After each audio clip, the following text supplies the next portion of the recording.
지금 여러분께서는 시사평론가 김성수가 진행하는 김성수의 오늘을 듣고 계십니다. 김성수의 오늘은 팟캐스트 포털 팟빵에서 다시 들으실 수 있습니다. 의견과 건의가 있으시면 게시판에 남겨주세요.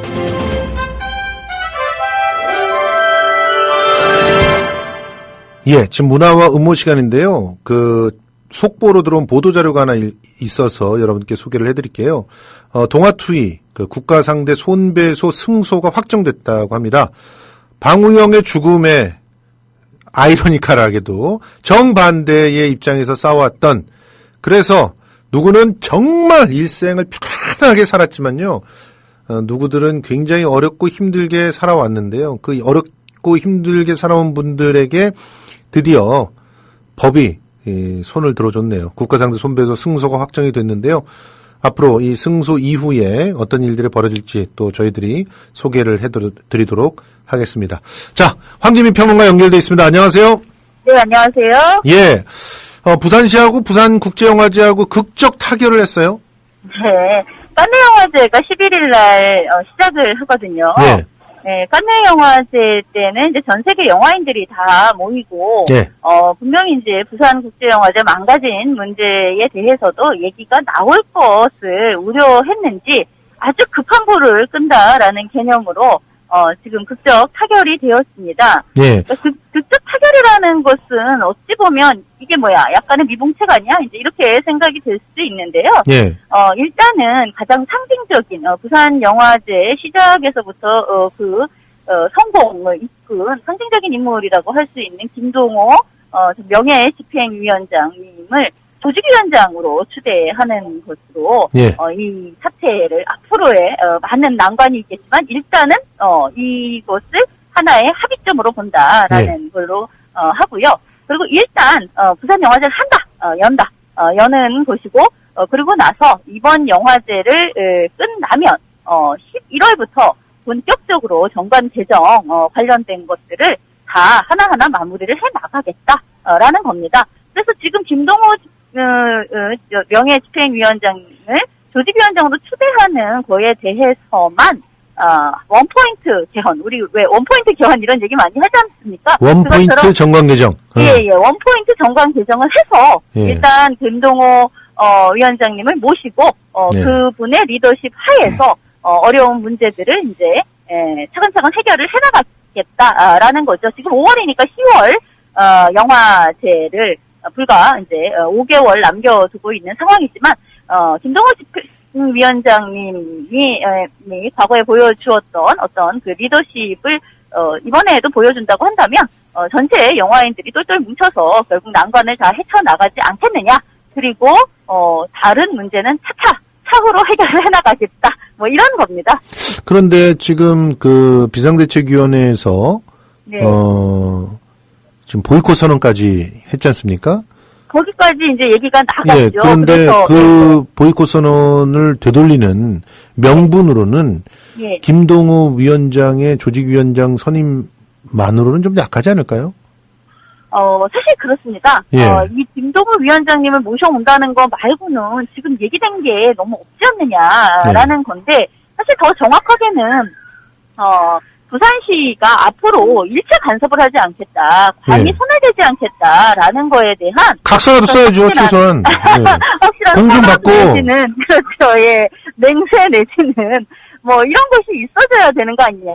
아니, 전에 어그러진 게 왜 이런 얘기를 하냐면 전에 다이빙벨도 예. 상영되기 직전에는 뭐 더 이상 문제 제기하지 않겠다라는 식으로 해놓고 뒤통수 쳤잖아요. 그렇죠. 영화제 끝난 다음에. 예. 그러니까 이번에도 사실 김동호 위원장님을 모셔온다는 것 말고는 사실은 뭐 다른 얘기는 더 합의된 바가 없어요. 그러니까요. 그렇기 때문에 11월 들어서 그 이후부터 다시금 정관 개정이 논의될 때 또 무슨 수의 생떼거리를 쓰면서 계속해서 꼬투리를 잡아 나갈지는 또 사실 알 수 없는 일인 거죠. 아니 핵심 조직 사무국장하고 집행위원장을 다 검찰 기소까지 그냥 무리하게 밀어붙여 놓고 그리고 68명을 갖다가 마치 무슨 영화에 관련도 안 되는 그런 그렇죠. 이익에 눈이 먼 그런 사람들인 것처럼 매도를 해놓고 네. 명예훼손을 해놓고 외부인은 지금- 나가라 막 이런 식으로 예, 했잖아. 그렇게 아니 영화인으로 얘기를 뭘 해놓고 외부인? 그렇게 얘기를 해놓고 지금 달랑 김동호 위원장은 사실은 박근혜 정권에서 문화융성위원장도 하셨던 분 아닙니까? 네, 아니 뭐 그렇긴 하지만 어쨌든 20년 동안 이 부산 영화제 알토란같이 키워온 영화제를 이렇게 한 방에 다 무너뜨릴 수 있느냐 안타깝다라고 우리가 얘기를 할 적에 어쨌든 맨땅에서 이 정도의 영화제를 일군 거에 가장 적합한 공헌을 세운 사람이라고 한다면 김동호 위원장님을 꼽을 수가 있기 때문에요. 예. 이분을 모셔온다고 하면 이분을 구심점으로 삼아 많은 사람들이 어느 정도 합의를 해나가면서 일단은 이번 영화제 정도는 열 수 있지는 않겠느냐 이런 정도인 거죠. 뭐 안성기냐 김동호냐 이런 얘기 나오고 있던데 이게 그러니까 프레임 전환에 아주 귀재들인 것 같아요. 이게 병수 스타일인 것 같습니다. 근데 어쨌든 부산시는 원래는 당연직으로 부산시장이 조직위원장이었던 곳에서 이제는 직계성으로 봤을 때는 손을 뗀다는 의미는 가지고 있는 거잖아요. 근데 워낙 이 정권이 법률이 아니라 시행령으로 꽂아넣기 뭐 이런 식으로 구체적인 어떤 그러니까 외관으로 봤을 때는 그게 아닌 것 같지만 실제 행정이 집행되는 방식은 그렇게 치사한 이제 짓거리를 해왔기 때문에 아니요, 지금 어떤 분위기가 있어서 그러냐면 제가 좀 이런 부분에 촉이 있는데요. 정부에서 축제 총액 한도제를 하고 있어요. 이거 추진하겠다고 하는데 그러면 부산에서 쓰는 총액을 묶어놓고 거기 안에서 축제를 갖다 분배하라는 그런 식의 제도인데요. 네, 그래놓고 지들이 원하는 축제를 보세요. 막 열어 제끼면 끝나는 거지. 원아시아 페스티벌 지금 100억을 쓰고 있잖아요. 예. 거기다 100억 쓰면 60억이라는 돈을 갖다 댈 수가 없단 말이에요, 부산. 그러니까 이제 내년도에 가서는 조직위원장 안 하고 이러면서 우리 예산 없다. 축제 총액 한도제 묶여 있고 지방정부, 중앙정부가 자꾸 이렇게 옥죄다 이러면서 한 30억으로 깎아버리고 이러면 완전히 이건 엿먹으라는 얘기지 않습니까? 뭐 그럴 수도 있죠. 항상 이런 식으로 뒤통수를 쳐왔기 때문에 그러니까 겉으로 그냥 정관만 봤을 때는 괜찮은데 다른 방식, 다른 우회적인 방식을 통해서 뭐 사실 우리가 원래 당연직으로 있던 조직위원장도 이제는 아니니까 네. 난 사실 책임이 없다. 그러니까요. 이런 식으로 오리발을 돈 내릴 없다 수 있는 그러면 거예요. 끝이에요. 돈 없다 그러면 끝이에요. 그래서 저는 네. 개인적으로 세 네. 가지는 반드시 따내야 된다. 첫째, 예. 무조건 60억 이상은 의무적으로 예산에 반영한다. 이런 거.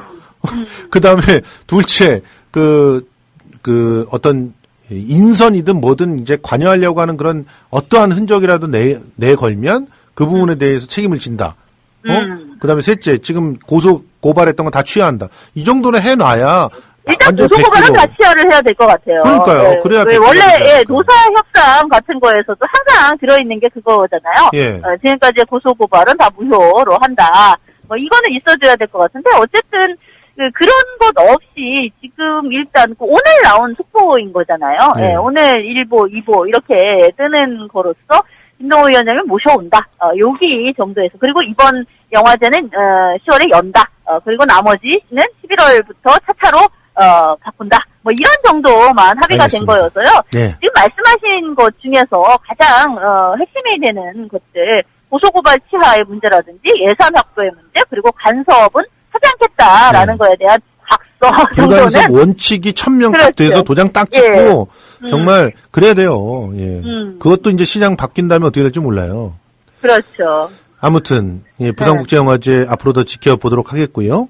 네. 지금 개춘할망이라고 하는 영화가 굉장히 주목을 많이 받고 있던데 이 영화는 어떤 영화죠? 이 영화는 제주도를 배경으로 하고 있는 영화이고요. 예. 윤여정, 이분이 정말 뒤로 갈수록 정말 이렇게까지 뒷심을 발휘한 정말 놀라운 연기력을 보여주는. 윤여정 씨도 이제 예. 연기의 신의 자리에 올라섰군요. 예, 그렇습니다. 그러니까 윤여정과 김고은 투탑이라고 볼 수가 있지만 예. 실제적으로 영화 전체를 이끌어 나가는 것은 윤여정 씨라고 볼 수가 있습니다. 예. 그러니까 개춘할망은 할망이라는 게 제주도 방언으로 할머니라는 뜻이죠. 예. 예, 개춘이라는 이름을 지닌 할머니가 이제 윤여정 씨가 연기하는 해녀. 예. 있는 이제 할머니이고요. 예. 왜 우리가 그런 거 있지 않습니까? 모든 것을 다 나에게 주는, 아낌없이 주는 나무 같은 존재로서. 예. 그러니까 보통 그것은 이제 모성, 그래서 어머니를 얘기를 하지 않습니까? 그렇죠. 근데 사실 지금 어머니를 모성이라고 이렇게 소환하기에는 요즘 어머니들 얼마나 각자의 욕구가 많고 그렇죠. 그렇습니다. 예. 젊은 어머니에게 모성 이야기 하기 쉽지 않아요. 그렇죠. 그러니까 모성이 다 없어졌다는 것은 아니나 모성의 그것을- 신화에 갇혀 있으면 안 된다는 거죠. 그렇죠. 예, 그렇게 그러니까 어떤 이데올로기적으로 이제 충분히 비칠 수도 있다는 것이죠. 젊은 여성을 모성이라는 것 속에 이제 이렇게 가둬놓을 수도 있는 것이기 때문에. 근데 사실 모성의 가치를 얘기를 하려면 외할머니 내지는 친할머니 뭐 이런 정도까지 올라가 줘야 되는 겁니다. 사실 과거에 집으로라는 영화가 있지 않습니까? 맞아요. 예. 어머니가 아니라 할머니였기 때문에 이제 어떤 시골 아주 급속적인 그리고 아주 어렸을 때 우리가 기억하는 이상형으로서의 할머니가 지닌 어떤 무조건적인 사랑, 모성 이런 것이 있었던 거죠. 예. 근데 이제 이 영화는 집으로보다는 조금 그러니까 집으로는 굉장히 단순한 영화였다고 본다면 이 영화는 나름의 어떤 내러티브, 그러니까 서사에 있어서 반전도 좀 있고요. 어떤 우여곡절이 좀 있는 재미있는 영화입니다. 예. 청소년 손녀와의 관계를 다루고 있는 건데요. 예. 그 이제 할머니가 모든 것을 주는 존재로서 이에게 이제 사랑을 주었고 그 사랑을 기억함으로써 이 손녀의 삶이 이제 앞으로 바뀌게 되는, 그러니까 사랑을 느끼지 못하는 삶에서 사랑을 느낌으로써 자신의 인생을 새롭게 세팅해 나갈 수 있게 된다. 뭐 이런 정도의 감흥을 가지고 있는 영화입니다.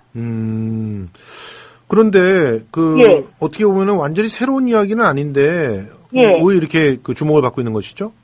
이 영화는요, 그러니까 아까 말씀드렸듯이 집으로와 비견을 한다면 집으로는 굉장히 단순한 영화인데요. 네, 이 영화는 이렇게 손녀를 잃어버렸다 찾고 하는 그런 과정이 있어요. 그 안에 이제 내러티브의 어떤 변화가 있는 것이고요. 예. 그리고 여기서 이제 이 아이가 아니라 청소년이기 때문에 청소년은 굉장히 다양한 일을 할 수가 있지 그렇죠, 않습니까? 아이처럼 단순하지가 않거든요. 그렇죠. 그러니까 소위 말해 비행소녀라는 둥, 뭐 등등의 거기다 김고은을 다양한- 딱 떠올리니까 아주 딱 그림이 그려지는 그런 느낌이 있네요. 예. 청춘 영화, 청춘의 성장 영화로서의 이 영화의 가치가 있습니다. 그러니까 예. 아주 어린아이가 나오는 게 아니기 때문에 이 아이가 엮어대는 여러 가지 다양한 서사가 있고요. 거기 약간의 로맨스도 스치고 이제 이런 것이 있고요. 또 제주를 배경으로 하고 있어서 아주 색다른 풍광이라든가 어떤 예. 정서 이런 것을 볼 수가 있습니다. 아하. 그리고 이제 여기에는 이제 미술이 또 굉장히 중요하게 등장을 하거든요. 예. 결국 이 소녀가 예술가로서의 자신을 이제 눈뜨게 되는 그런 예. 성장 영화이기 때문에요. 예. 제주의 풍광 플러스 그림, 이런 어떤 시각적인 쾌감과 감동이라는 것도 무시할 수가 없습니다. 아하. 어떻게 보면 전체적으로 보면은 뭐 이런 정도의 드라마는 흔히 있을 수도 있는 거 아니야? 물론 반전도 있고 그렇기는 하지만 뭐 밋밋하지 않아? 이렇게 생각할 수 있는데요. 대부분 굉장히 많은 사람들이 이 영화를 보면서 결국은 눈물을 한두 방울 뚝뚝 흘리게 되는 그러니까 그런 어떤 가족애를 다룬 드라마로서는 굉장히 완성도가 높은 영화라고 볼 수가 있습니다. 뭐 어떻게 보면은 어버이날과 관련돼 있는 가정의 달 시즌에 한 네. 번쯤 이렇게 선물해 볼 만한 그런 영화가 아닌가 생각이 드네요. 네. 그 이야기를 바꿔서요. 최근에 늘어나고 있는 시청자들이 참여해서 직접 라이브를 부르는 이런 예능 프로그램 있잖아요. 네, 그렇습니다. 판타스틱 듀오라든가 듀엣가요제? 듀엣 가요제라든가 네. 이런 왜 이런 시도들이 이렇게 늘어나고 있는 걸까요? 저는 꽤나 참신한 시도라고 생각이 들어요. 네. 우리가 이제 가요 음악 프로그램은 많이 있지 않았습니까? 그렇죠. 나는 가수다 같이 기존 가수들의 어떤 빼어난 역량을 우리가 마치 클래식을 감상하듯이 그렇게 감상했던 그런 프로그램도 있었고요. 예. 또 오디션 프로그램이 또 한동안 예. 일반인들 중에서도 저렇게 노래를 잘하는 사람이 있나? 저는 예. 어떤 신예를 발굴하는 내가 투표를 함으로써 신예를 예. 발굴한다라는 예. 그런 어떤 경쟁적이면서도 또 뉴페이스 얼굴을 이제 새로 보는 그런 즐거움 그런 것이 있었죠. 근데 지금 얘기하는 판타스틱 듀오라든지 아니면은 듀엣가요제 같은 거는 그 두 가지의 재미를 다 같이 가지고 있는 그런 프로그램이라고 볼 수가 있어요. 예. 기존 가수가 지니고 있는 어떤 절창, 우리 다 알고 있지 않습니까? 이선희가 노래 잘한다는 걸 모르는 사람은 없잖아요. 예. 그가 아주 뛰어난 가창력을 지닌 사람의 역량을 이제 보면서 어떤 클래식을 감상하는 것 같은 어떤 즐거움도 느끼고, 예. 플러스, 일반 사람이, 저렇게 노래를 잘하나? 그리고 또는 저 자리에 내가 설 수도 있나? 라는 어떤 판타지까지가 포함이 돼서 일반인들의 참여가 들어감으로써 좀 더 신선한 느낌이 들 수 있는, 그런 것이 같이 들어가 있는 그런 프로그램이라고 볼 수가 있습니다. 그러니까 나가수와 일반인들의 오디션이 같이 들어있는 그런 프로그램이다. 이렇게 볼 수가 있는 것이죠. 예. 아무튼 지금 말씀하시는 거 보면 최근 예능 프로그램이 지속적으로 시청자들이 직접 참여를 하거나 아니면 네. 최소한 심사위원이 돼가지고 버튼이라도 누르거나 하는 그런 형태들이 자꾸 발전하고 있다는 것은 어떻게 보면은 우리의 민주주의적인 어떤 경험이라든가 욕구 이런 게 반영됐다고 볼 수 있을까요? 물론 그렇습니다. 그러니까 우리가 그러니까 나가수 같은 것은 보면 굉장히 이제 좋은 감상 프로그램이었지만 예. 사실 거기에서 이제 그 시즌을 더해 갈수록 사실 흥미를 좀 잃은 면이 있었어요. 그렇죠. 사실 참여할 부분이 별로 없었다는 맞습니다. 거죠. 예. 물론 투표는 있었지만 그냥 역시 노래 잘하는 사람 노래 잘하는구나 하고 예. 점점 화려해지는 무대를 볼 뿐이었죠. 근데 이제 오디션 프로그램에서는 적극적으로 신예에 내가 투표를 누구에게 투표해주세요라고 하는 것 속에서 내가 참여한다라는 것을 계속 가지고 있었는데요. 지금 같은 경우에는 이제 그 사연이 나오고 네. 또 이 사람과 내가 좀 노래를 잘하는 사람이라고 한다면 내가 좋아하는 사람과 같이 노래를 부르면서 호흡을 맞추는 것은 어떨까라는 것은 굉장히 어떤 그 사람이 지니고 있는 이상 내지는 판타지에 해당이 되는 거거든요. 그렇습니다. 그런 식의 어떤 충족도 이루어주면서 적극적으로 자기의 사연과 음원을 보내가지고 거기에 채택이 돼서 그러한 중요한 무대에 설 수가 있다라는 것은 물론 그것도 소수에게 주어지는 혜택이기는 하지만 훨씬 더 많은 사람들 오디션 프로그램보다도 더 많은 참여에 대한 판타지를 충족시켜준다고 볼 수가 있습니다. 예, 알겠습니다.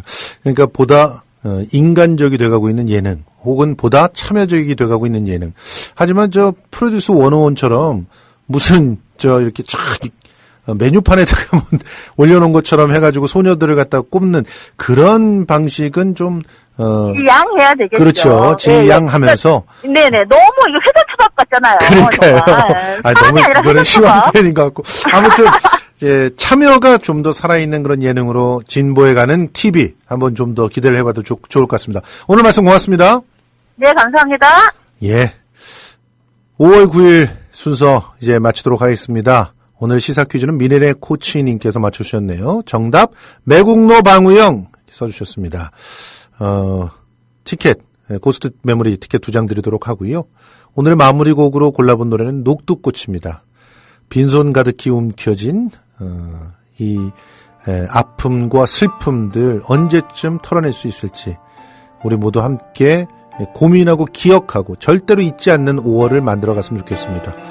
저는 내일 다시 돌아오겠습니다. 지금까지 김성수였습니다.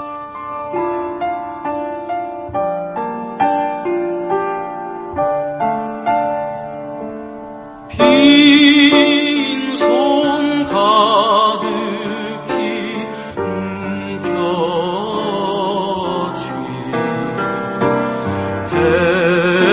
햇살에 서라